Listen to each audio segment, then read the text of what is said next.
जय श्री राम एवरीवन। आप लोगों ने रिक्वेस्ट की थी कि अष्टक वर्ग को प्रैक्टिकली कैसे यूज करते हैं उस बारे में कोई वीडियो बनाए। आपकी रिक्वेस्ट हमारे लिए आदेश होती है। प्रयास रहता है कि उस विषय को जल्दी से जल्दी कवर किया जाए जो आप लोगों की डिमांड है। तो आज इस वीडियो में मैं एक पत्रिका के माध्यम से समझाना चाहूंगा कि किस प्रकार हम कुंडली में भिन्नाष्टक का प्रयोग कर ये बता सकते हैं कि ये आने वाला गोचर ग्रह का हमारे लिए कैसा रहेगा।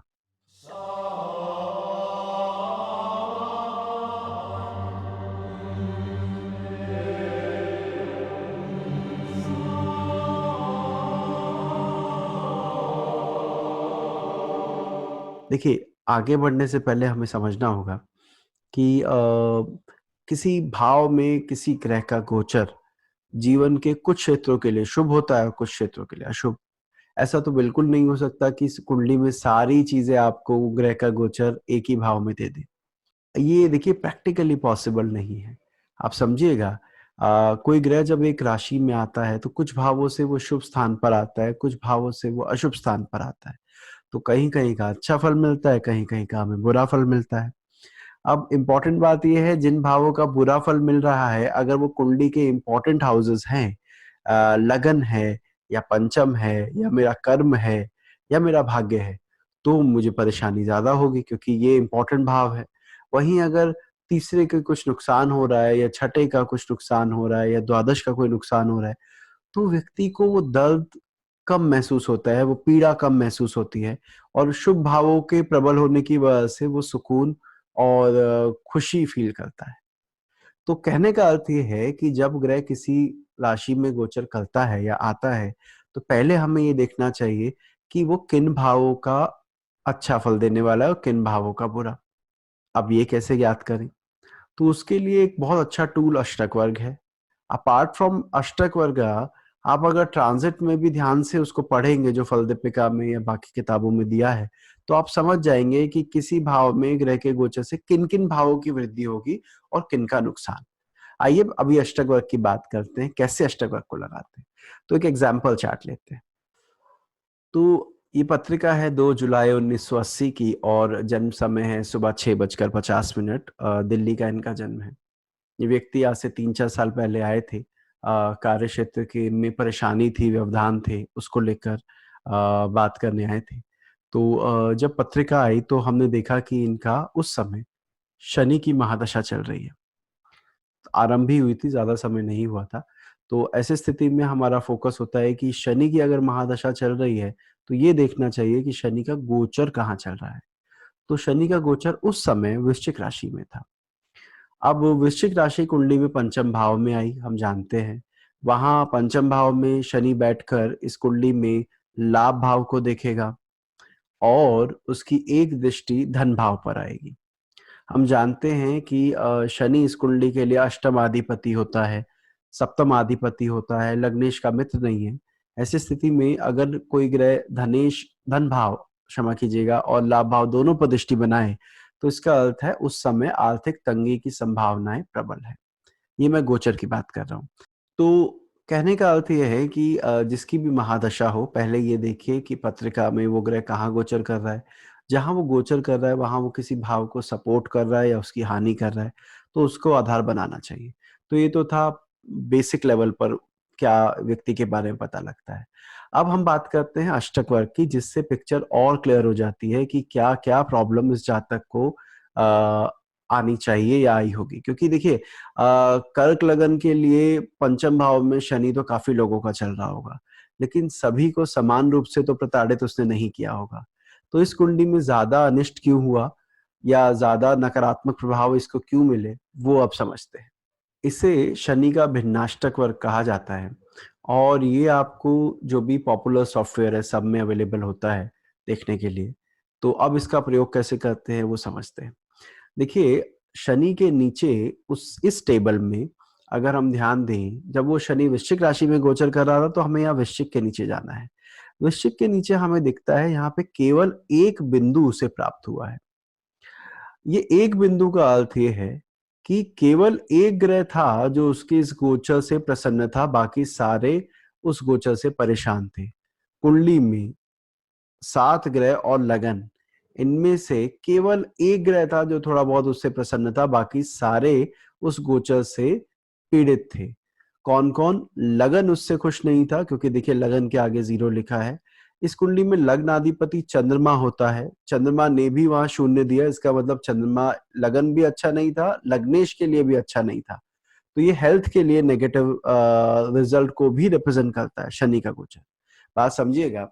ये कहना कि उसे कितने बिंदु मिले थे ये एक बात है, बिंदु किन किन ने दिया था ये दूसरी बात है।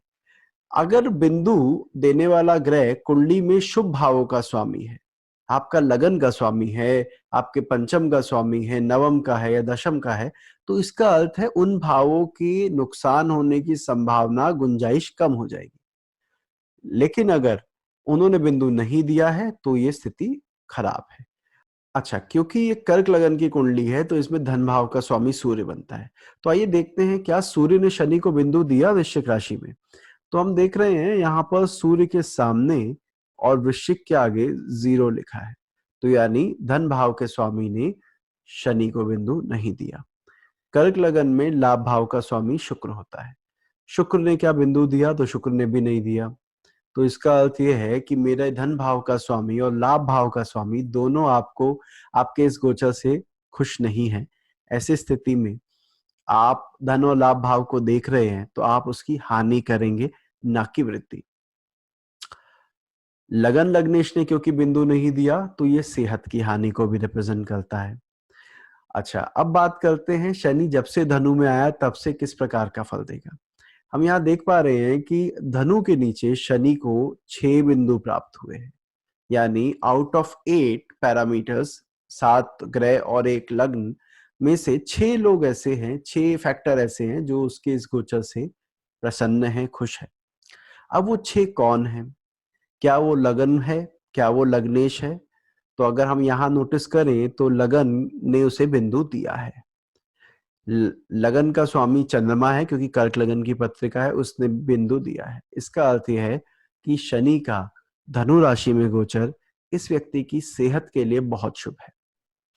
हमने शनि को ही क्यों लिया, मैं दोबारा यहां बता दूं, क्योंकि शनि की महादशा चल रही थी। अब आइए इसके बाद देखते हैं धनेश ने क्या बिंदु दिया। यहाँ पर हम देख पा रहे हैं कि धन भाव का स्वामी सूर्य बनता है कर्क लगन में, उसने बिंदु दिया है।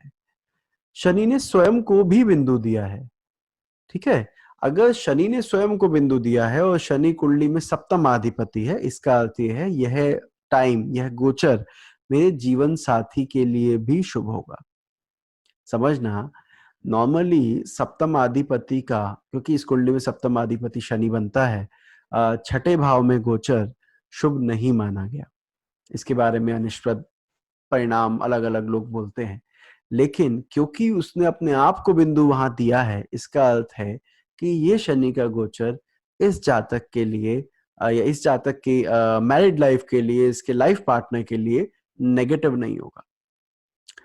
अच्छा, इसके अलावा गुरु ने भी बिंदु दिया है। कर्क लगन में गुरु कौन होता है? कर्क लगन में गुरु भाग्य का स्वामी बनता है। कर्क लगन में गुरु छठे घर का स्वामी बनता है। भाग्य का स्वामी बनने के कारण हम कह सकते हैं कि इस समय भाग्य वृद्धि के योग बनेंगे। छठे भाव के स्वामी ने बिंदु दिया है, इसका अर्थ यह है कि इस टाइम पर कॉम्पिटिटिव एग्जाम्स में, कंपटीशन और स्ट्रगल में आपको लाभ रहेगा और आप स्ट्रगल करेंगे। देखिए, अगर लगन लग्नेश को बिंदु नहीं मिले होते और तब छठे के स्वामी ने बिंदु दिए होते तो हम कहते कि ये टाइम, आपकी यह समय आपकी सेहत के लिए शुभ नहीं है, क्योंकि षष्ठाधिपति ने बिंदु दिया है और लगन लग्नेश ने नहीं। पर जब तीनों ने बिंदु दिया हो तो इसका अर्थ है कि इस समय आर्थिक उन्नति के योग बन रहे हैं। अगर आपको आगे चैलेंजेस मिलते हैं लाइफ में इस टाइम फेस में, तो वो चैलेंजेस का जो आउटकम है वो पॉजिटिव रहेगा। तो मैं यहाँ पर इसको समराइज करता हूँ, जो अभी हम बातें कर रहे हैं उसको किस तरह से हमने देखना है कुंडली में, जब कुंडली हमारे सामने हो। तो पहली चीज तो ये देखनी है कि महादशा किसकी है। अगर जिस ग्रह की भी महादशा हो, राहु केतु को छोड़कर, क्योंकि उनके लिए नियम अलग होते हैं, तो आप उसके भिन्नाष्टक पर आइए। भिन्नाष्टक में आने के बाद ये देखिए कि वो आजकल कहाँ गोचर कर रहा है। जिस भाव में वो गोचर कर रहा है उस भाव संबंधित फल वो शुभ देगा या अशुभ, ये निर्धारित होगा उसे वहां कितने बिंदु मिले, किन किन ने बिंदु दिए। ये बहुत महत्वपूर्ण है, क्योंकि नॉर्मली किताबों में ये लिखा होता है कि 4 बिंदु मिले तो ये हो जाएगा या 8 मिले तो ये हो जाए, अच्छी और बुरी दोनों बातें लिखी हुई है। परंतु व्यक्तिगत रूप से मेरा अनुभव ये है कि भाई बिंदु देने वाला ग्रह भी बहुत महत्वपूर्ण है। मेरी कुंडली में मेरा लग्नेश बहुत इंपॉर्टेंट है। मेरी कुंडली में चंद्रमा बहुत इंपॉर्टेंट है, बिकॉज़ वो मेरे इमोशन का कारक है। मेरी कुंडली में मेरा लगन बहुत इंपॉर्टेंट है लग्नेश के अलावा। तो अगर इन तीनों से बिंदु मिल रहे हैं, इन तीनों ने अगर एक-एक बिंदु भी दिया है और बाकी किसी ने भी नहीं दिया, इवन इन दैट केस वो दशा शुभ, वो गोचर शुभ जाता है।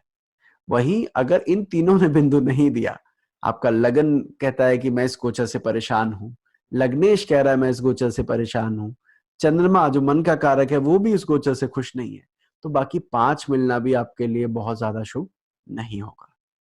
तो मैं आशा करता हूँ कि आप लोग इस पॉइंट को समझ पाए होंगे और अपनी-अपनी पत्रिकाओं में लगाएँगे।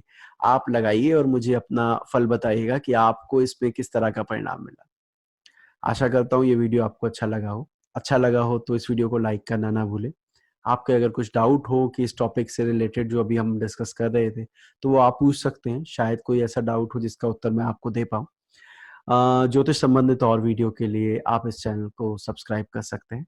मिलते हैं अगले वीडियो में किसी और विषय के साथ। जय श्री राम।